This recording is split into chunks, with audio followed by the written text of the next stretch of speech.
है, ये बिल्कुल सोच समझ कर आप लोग को सही आंसर देना है। चलिए अगला प्रश्न हम लोग देखते हैं। दूसरा नंबर प्रश्न बोला जा रहा है, यदि बहुपद दिया गया x square minus three in bracket में x plus one minus five का शून्य अल्फा और बीटा हो, तो alpha plus beta into alpha plus one का मान क्या हो जाएगा। ठीक है, alpha plus one into beta plus one का मान क्या हो जाएगा, आप लोग को इसको बतलाना है। तो क्या हो जाएगा, तो दूसरा का भी देखिए काफी शानदार प्रश्न है, ये भी दूसरा का। तो क्या बोला है, पहले हम लोग इसको सॉल्व करते हैं। ठीक है, ये एक नंबर का हो गया, दूसरा नंबर को सॉल्व करते हैं। दूसरा नंबर क्या है, question x square minus three into x plus one और माइनस फाइव है। तो पहले इसको लोग सॉल्व करेंगे तो कितना हो जाएगा, x square minus three x, यहाँ देखिए माइनस इसमें जब गुना करेंगे माइनस थ्री हो जाएगा और माइनस फाइव हो जाएगा। तो कितना हो जाएगा बाबू, तो देखिए यहाँ पे हो जाएगा x square minus three x और माइनस तीन और माइनस पाँच, कितना हो जाएगा, माइनस आठ हो जाएगा। तो ये देखिए क्वेश्चन निकल के आ गया। और यहाँ पे क्या बोला, अल्फा प्लस वन और into alpha beta plus one. तो यहाँ से चलिए हम डायरेक्टली चलते हैं, अल्फा प्लस वन एक क्या है, यहाँ से बीटा प्लस वन, इसको हम लोग क्या करेंगे, गुना करा देंगे। गुना करेंगे तो देखिए क्या हो जाएगा, अल्फा इंटू बीटा हो जाएगा प्लस एक बार जब इसके साथ कराएंगे तो कितना हो जाएगा,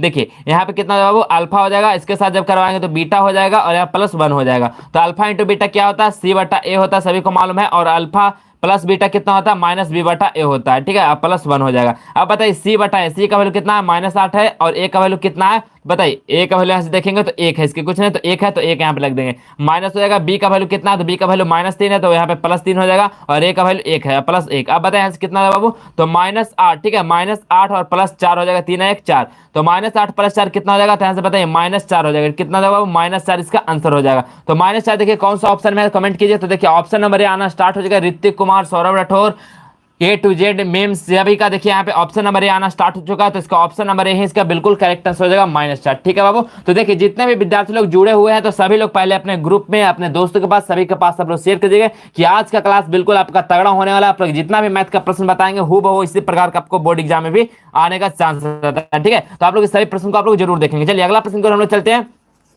तो चलिए अगला प्रश्न क्या बोला जाएगा बाबू, अगला प्रश्न देखिएगा यहाँ पे तीसरा नंबर प्रश्न। ठीक है, तीन नंबर प्रश्न बोला गया है कि यदि बहुपद, ठीक है, यदि बहुपद x square plus P x minus Q के शून्य एक दूसरे के व्युत्क्रम हो तो क्यू का मान क्या हो जाएगा। काफी शानदार प्रश्न ये भी है। तो क्या हो जाएगा बाबू, देखिए काफी इजी प्रश्न है। क्या बोला है, तो यहाँ पे हम लोग देखिए तीसरा का यहाँ पे हम लोग सॉल्व कर देते हैं। क्या बोला गया कि यदि एक्स स्क्वायर, पहले हम क्वेश्चन को लिख देते हैं x square plus P x minus Q. यहाँ पे क्या बोला, क्यू जो है वो एक दूसरे के व्युत्क्रम है, तो हम लोग क्या लिखेंगे, अल्फा एक मान लेते शून्य एक बीटा, तो अल्फा इंटू बीटा निकालेंगे तो क्यू और क्यू एक दूसरे के व्युत्क्रम है तो वन बटा क्यू हो जाएगा। और हम लोग जानते हैं अल्फा इंटू बीटा क्या होता है, सी बटा ए होता है बाबू, तो सी बटा ए लिख देंगे। ठीक है, सी बटा ए, बताए यहाँ से क्यू कैंसिल आउट क्या हो जाएगा, वन बटा सी बटा ए हो जाएगा। और सी का वैल्यू यहाँ से बताए कितना है, माइनस कितना है, माइनस क्यू है, और ए का वैल्यू यहाँ से बताए कितना है, तो कुछ नहीं तो वन है, तो यहाँ पे कितना हो जाएगा, वन हो जाएगा। अब इसको क्रॉस मल्टीप्लाई करेंगे तो वन इक्वल टू कितना हो जाएगा, माइनस क्यू हो जाएगा, तो क्यू इक्वल टू कितना हम लोग क्या आ जाएगा, माइनस वन आ जाएगा। तो माइनस वन देखिए क्यू का वैल्यू आ गया। तो यहाँ से यही तो पूछा था कि क्यू का मान क्या हो जाएगा, तो क्यू का मान कितना हो जाएगा, माइनस वन हो जाएगा, यानी ऑप्शन नंबर क्या हो जाएगा, तो ऑप्शन नंबर इसका बिल्कुल राइट आंसर हो जाएगा। ठीक है बाबू,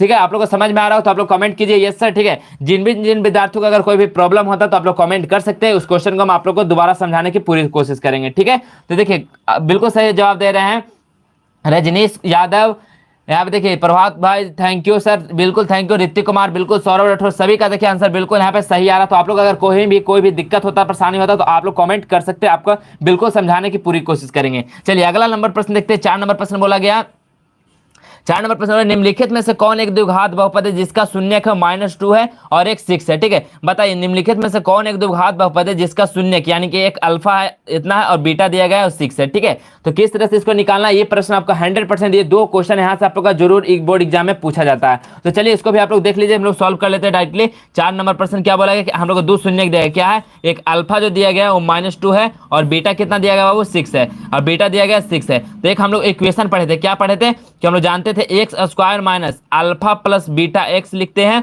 और प्लस क्या लिखते हैं, अल्फा इंटू बीटा लिखते हैं। तो यहाँ से बताइए क्या हो जाएगा, एक्स स्क्वायर हो जाएगा और अल्फा प्लस बीटा यानी दोनों को जब जोड़ देंगे तो देखिए माइनस दो प्लस छः कितना हो जाएगा वो चार हो जाएगा, तो यहाँ से चार एक्स हो जाएगा। और प्लस लिख देते हैं, तो प्लस लिखने से पहले देखिए इसको जब गुना करेंगे अल्फा इंटू बीटा, छः दूनी 12 यानी माइनस 12 हो जाएगा। तो देखिए यही क्या निकल गया हम लोग को, द्विघात समीकरण निकल गया, x square minus four x minus 12। कौन सा सही आंसर हो जाएगा बताइए, चलिए बताइए इसका सही आंसर कितना हो जाएगा, x square minus four x minus 12, कौन सा ऑप्शन हो जाएगा, तो ऑप्शन नंबर देखेंगे तो ऑप्शन नंबर ए चार का बिल्कुल करेक्ट आंसर हो जाएगा। ठीक है बाबू, ठीक है, चलिए इसका सही आंसर कितना हो जाएगा, 4 का ऑप्शन नंबर ए हो जाएगा। ठीक है, तो आप लोग को समझ में बिल्कुल आ रहा होगा। चलिए हम लोग चलते हैं अगला प्रश्न की ओर। धर्मेंद्र कुमार, सौरभ राठौर, बिल्कुल आपका सही आंसर आ रहा है। देखिए मेरे तरफ कमेंट पहुंचने में थोड़ा सा 10 सेकंड का डिले हो जाता है, तो बिल्कुल आप लोग का सही आंसर है। आप लोग अगर कमेंट अगर नहीं पढ़ पाते हैं तो उसके लिए आप लोग के लिए सॉरी। ठीक है, तो चलिए हम चलते हैं अब अगले प्रश्न की ओर। तो देखिए रैखिक समीकरण युग में दिया गया 2x - 3y + 2 = 0 और एक रैखिक समीकरण है 6x - 9y + 5 = 0 के कितने हल होंगे। ठीक है, कितने हल होंगे इसको निकालना है। तो चलिए कितने हल होंगे उसके निकालने से पहले आप लोग को बता देते हैं कि क्या क्या कंडीशन होता है। ठीक है, क्या क्या कंडीशन होता है उसको हम लोग पहले बता देते हैं। ठीक है, तो देखिए क्या कंडीशन होता है कितने हल के लिए, तो क्या होता है, तो यहाँ पे देखिए a1/a2 = b1/b2 = c1/c2 अगर हो जाता है तो याद रखिएगा ये क्या हो जाता है, ये अनगिनत हल हो जाता है बाबू। ठीक है, क्या होता है, अनगिनत हल, याद रखिएगा अनगिनत हो जाएगा। और जब a1/, ठीक है, क्या होता है a1